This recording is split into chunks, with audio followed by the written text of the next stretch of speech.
Bonsoir à tous, je suis Dr Kenny Ariel, médecin praticien associé en gériatrie et aujourd'hui je fais une vidéo pour vous faire un retour d'expérience.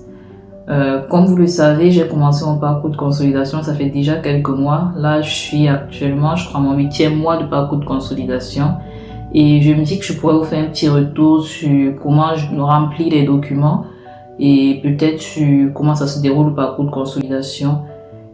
Si ce sujet t'intéresse, like, commente, abonne-toi, partage avec d'autres collègues afin que nous soyons beaucoup plus nombreux. Je suppose qu'il y a plusieurs collègues comme moi qui se posent énormément de questions sur le sujet. Donc moi, je vais vous partager ce que j'ai comme connaissance et puis j'espère qu'il y aura des collègues qui pourront renchérir et peut-être nous apporter des connaissances supplémentaires sur le sujet. Donc je pense qu'on fera cette vidéo en deux parties. Une première partie où je vous dirai comment moi j'ai rempli mon dossier après les 6 premiers mois et après une seconde partie dans laquelle je vous décrirai à peu près comment mon parcours s'est passé. Mes 6 premiers mois je parcours, je veux dire, et peut-être vous donner ce que j'ai retenu comme leçon, ce que j'ai moi apprécié pendant ce parcours, peut-être aussi mes tips si ça peut aider plus d'un. Tout d'abord, le conseil qu'on m'a donné concernant les 2 ans de parcours, c'est de faire remplir mon dossier tous les 6 mois par mon chef de service.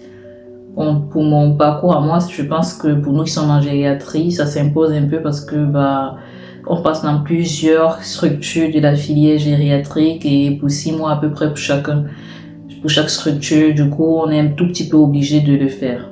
Donc moi, j'ai commencé mes 6 premiers mois dans un SMR. Donc à la fin des 6 mois, j'ai demandé à mon chef de service si c'était possible qu'il me remplisse l'annexe 2. Et heureusement que j'ai bien fait de lui demander parce que le mois après, il est parti. Donc il serait parti. Si je n'avais pas anticipé sur cela et rempli mon dossier avant son départ, j'aurais eu du mal à avoir quelqu'un pour me le valider parce que c'est lui qui était là pendant mon séjour et c'est lui qui m'a vu travailler, c'est lui qui m'a vu faire mes preuves. Je vous mettrai le lien de l'annexe 2 dans les commentaires. Je pense quand même que c'est pas difficile à trouver, c'est sur le site du CNG.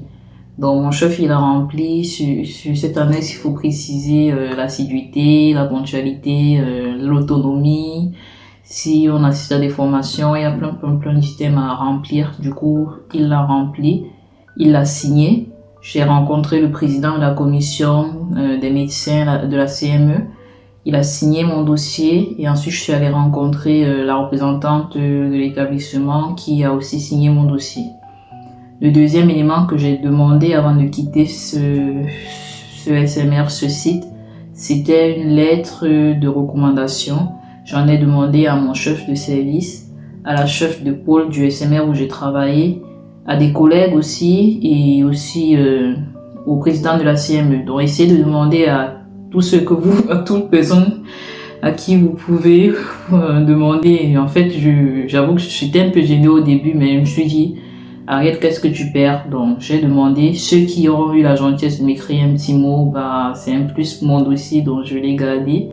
La troisième fiche que j'ai eu à signer, c'est une fiche que l'université à laquelle je suis rattachée, qui est celle de Poitiers, a envoyée. C'est le coordonnateur de ma spécialité de l'université qui nous a tous envoyé un mail groupé où il nous a donné une fiche d'évaluation que le chef devait signer, remplir et renvoyer. Je crois que le coordonnateur aussi doit signer ça ainsi que le responsable de l'UFM médecine.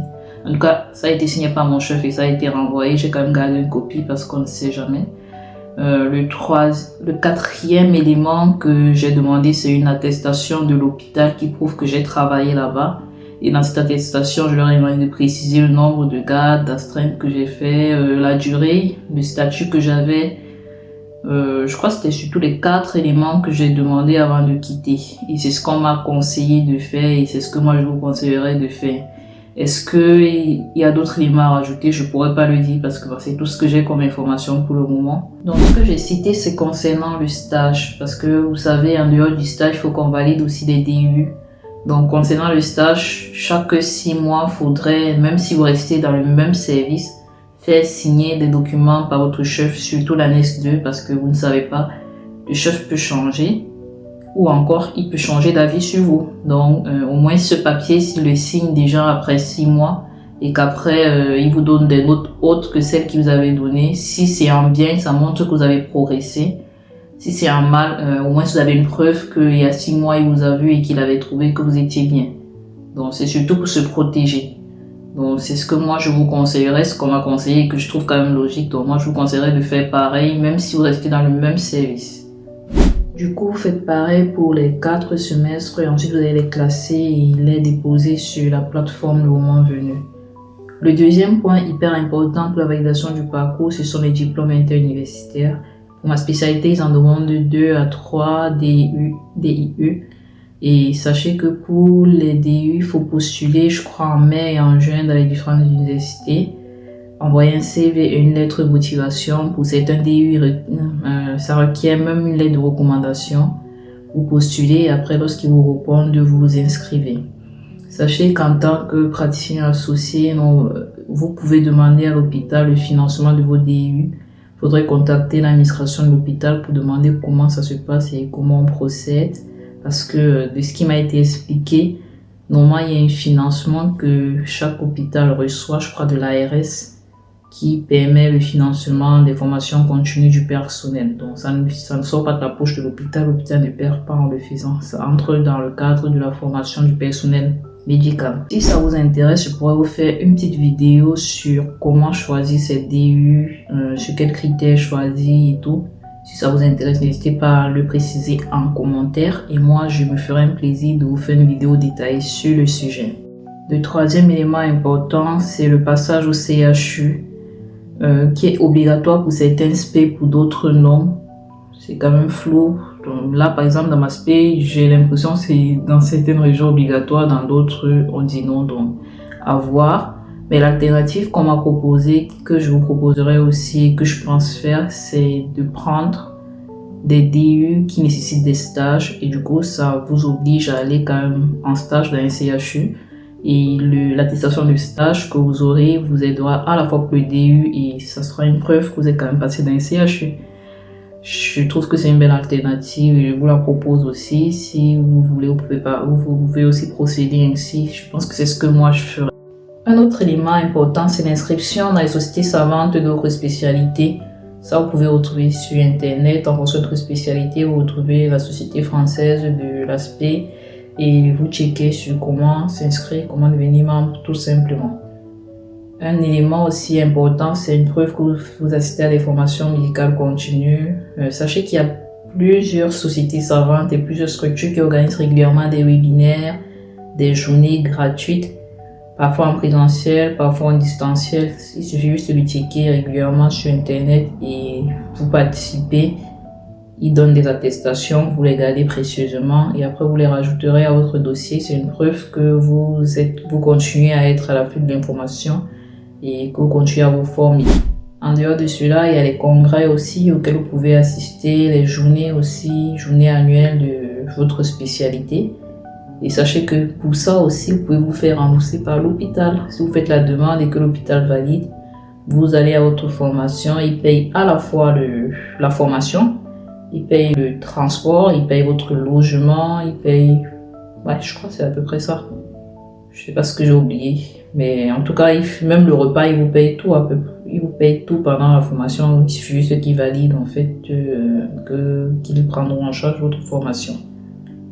Il y a d'autres éléments qui peuvent aussi être un plus pour votre dossier. Par exemple, si vous faites des publications dans votre domaine, si vous faites des études dans votre domaine, si vous avez développé une activité dans votre hôpital, en fait, tout ce que vous avez fait de plus, que vous avez apporté de plus à la société française à l'hôpital, n'hésitez pas à faire valoir cela dans votre dossier.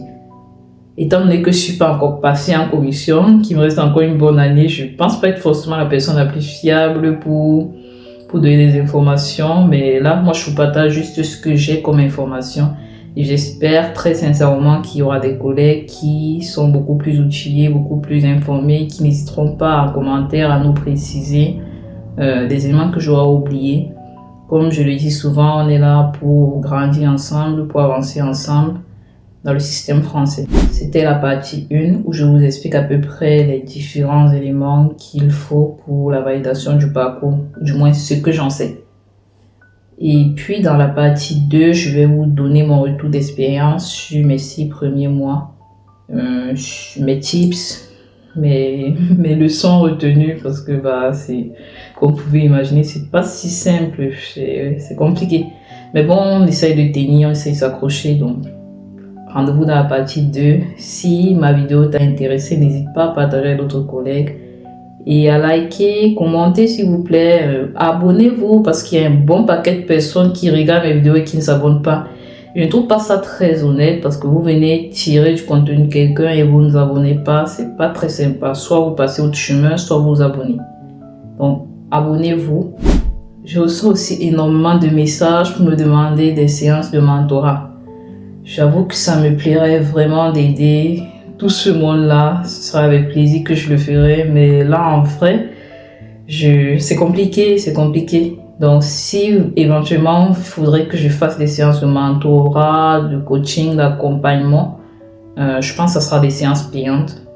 Et si quelqu'un se sent vraiment intéressé par cela et est prêt vraiment à payer, qu'il me contacte par mail et qu'il le précise. Et ensuite, on discutera tarif et tout. Et puis, je vais réfléchir un peu plus à comment étoffer les choses. Pour le moment, j'avoue que j'étais un peu trop plongée dans le stage. Et puis, là, je pense que ça va. J'ai déjà pris mes marques et je pense que je vais reprendre avec cette activité. Parce que je vois que ça aide plus d'une personne. Et mon but, c'est vraiment d'aider le monde, d'aider autant de personnes que possible. Et de vous partager avec vous les informations que j'ai. Parce que, à un moment, j'en recherchais, je n'en trouvais pas. Si ça peut aider quelqu'un qui est à la recherche d'informations, moi ça me fait énormément plaisir de lire des messages, des retours positifs. Du coup, à bientôt pour une nouvelle vidéo. Je crois que j'ai beaucoup bavardé. Ciao!